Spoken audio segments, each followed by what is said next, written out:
అందరికీ నమస్కారం.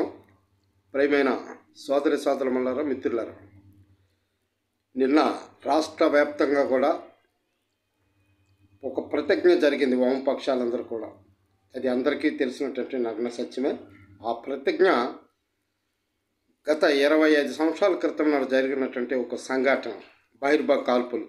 ఆనాడు విద్యుత్ ఛార్జీలు పెంపుకు నిరసనగా, వ్యతిరేకంగా ప్రజలపై పడుతున్న భారాలకు విద్యుత్ ఉద్యమం ప్రారంభమైంది.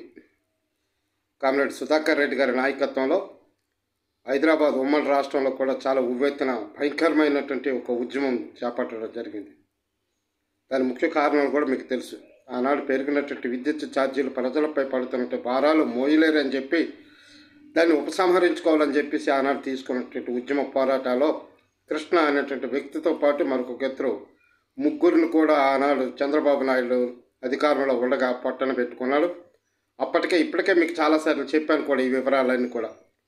2000 సంవత్సరం ఆగస్టు 28వ తారీఖు నాడు జరిగినటువంటి ఈ ఘటన వామపక్షాలు మర్చిపోయి ఉంటారులే, మరి ఇంకేం తిరిగిలేదు, మాకే ఇబ్బంది లేదు, బెంగ లేదు, భయం లేదు అని చెప్పేసి ఇంతవరకు చాలా ధైర్యంగా కొనసాగినటువంటి చంద్రబాబు నాయుడికి ఇప్పుడు నేను ఒక హెచ్చరిక జారీ చేస్తూ ఉన్నాను. ఈనాడు నిన్న జరిగినటువంటి ప్రతిజ్ఞలో వాళ్ళకి నివాళులర్పించి ప్రతిజ్ఞ చేస్తూ ఉంటే ఈనాడు చంద్రబాబు నాయుడు గుండెల్లో గుబులు పుట్టి రైళ్లు పరిగెడుతూ ఉన్నాయి. ఇది ఖచ్చితంగా 100% కూడా ఇది ఇప్పటికే చంద్రబాబు నాయుడుకి అర్థమవుతుంది.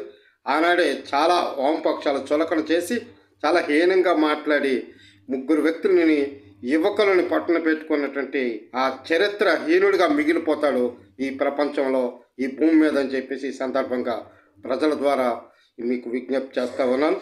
ప్రజలు గమనించాలి ఈ వాస్తవాలు, నిజాలు, సత్యాలు.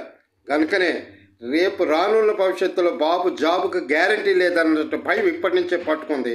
ఎట్టి పరిస్థితుల్లో కూడా రానున్న భవిష్యత్తులో ఇప్పుడు స్మార్ట్ మీటర్లు మీరు ప్రతి ఇంటికి, ప్రతి కుటుంబానికి, ప్రతి దగ్గర కూడా స్మార్ట్ మీటర్లు బిగించొద్దు, వాటిని వ్యతిరేకించి వాటిని పగలకూడదామని చెప్పినట్టు ఈ పెద్ద మనుషులు ఇప్పుడు కేంద్రంతో జతకట్టి అదానీ మీటర్లకు అనుకూలంగా వ్యవహరించి ఈనాడు ముందుకెళ్తే గొయ్యి, వెనక్కి నుయ్యి పరిస్థితిలో పడ్డారు. ఎట్టి పరిస్థితుల్లోని వామపక్షాలు ఊరుకోవు, ఉద్యమాన్ని చేపడతాయి, మీ అంతు చూడడానికే సిద్ధపడుతున్నాయి. మరి అలాంటి తీర్మానాలు, అలాంటి ఆలోచనలతో జరిగినటువంటి ఈ మహాసభలు కూడా అందుకు దోహదపడ్డాయి. కాబట్టి ఖచ్చితంగా రానున్న భవిష్యత్తులో ఎట్టి పరిస్థితులు కూడా చంద్రబాబు నాయుడుకి నియ్యా గొయ్య తేల్చుకోవాల్సిన పరిస్థితి ఉంది. మరి ఇప్పటికైనా శ్రీ పవన్ కళ్యాణ్ గారు ఇప్పటికైనా మేల్కొని బీజేపీతో తెగదెంపులు చేసుకొని సెకివేర్ ఆశయ సాధనల కోసమే నేను ఉన్నానని చెప్పినట్టు పెద్ద మనిషి ఆ రకంగా